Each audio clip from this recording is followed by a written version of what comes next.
Hey everybody, it's Brenda at Bubs and Scrubs. I'm gonna cut some soap, and I have a number of loaves. Let me show you.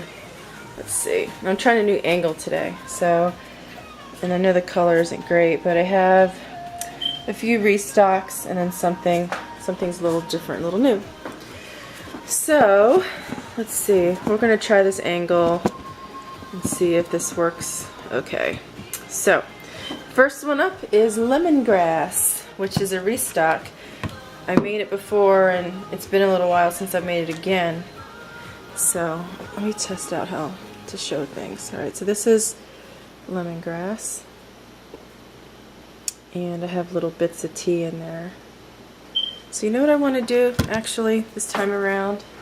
I want to put some gloves on. I'm going to start wearing gloves when I cut the soap.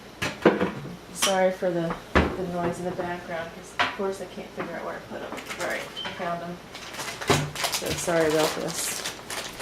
But I do want to start wearing gloves because, well, it's more sanitary, but not that, honestly, I'm really that worried with the soap piece, because soap you can't really harbor bacteria in bar soap.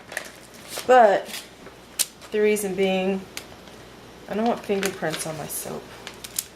And this soap has been in a mold for less than 24 hours, so it's kind of soft. And I don't want it sticking all over me, so I'm going to look like the doctor or serial killer. I think it looks weird. I do see other videos where, you know, you just see like gloved hands, and I certainly understand the rationale. It just has this weird look to me sometimes when you just see gloved hands. But anyway, sorry for the delay. I apologize about that. This is live, or I guess unrehearsed, unscripted videography. So anyway, back to lemongrass. This is like I said, a restock. It is different than the first time I made it. The first time I made it, I'm gonna show you chunks. The first time I made it, I had included actual bits of lemongrass, which, you know, makes sense. It's lemongrass soap, so there should be lemongrass in it. And what I did, I chopped it, you know, pretty fine and really minced it. And it was nice and small, and I wasn't so worried about it becoming scratchy, because they were dried herbs, and I just found that to be too much of a potential abrasive in the soap. So I decided not to include that ongoing. I used to have it on the top of the soap too, but I took it out of there for the same reason. I mean, it looks pretty on the top of the soap, but if you inadvertently scratch yourself with it while you're bathing, that's not cool. And that makes for a really bad experience for my customers. So with that in mind, I decided to nix the lemongrass. But this smells lovely. I think lemongrass is the quintessential natural soap smell.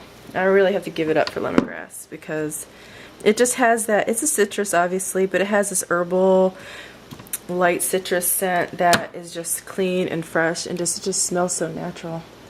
There's a little bit of a shadow, so I'm trying to get this up so you guys can see it. You can see the flecks of the tea in there. So these came out nice. These are really pretty.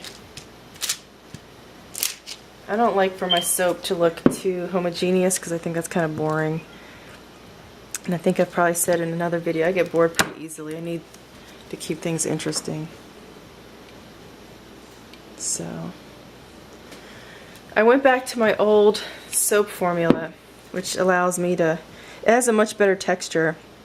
The one thing I did in the other formula that I had switched to temporarily was I eliminated castor oil. I was trying to figure out a recipe that didn't use castor oil. And I do have one that I like that, my paleo soaps don't have any castor oil. And that one is fine, but I didn't like the way the soap was behaving. So I went back to my old one, and I'm so happy I did, because now my soap is lovely again. And it's behaving as it should. So this is lemongrass. This is a sneak peek. I have to figure out where I put my soap stamp, because then I'll stamp these next.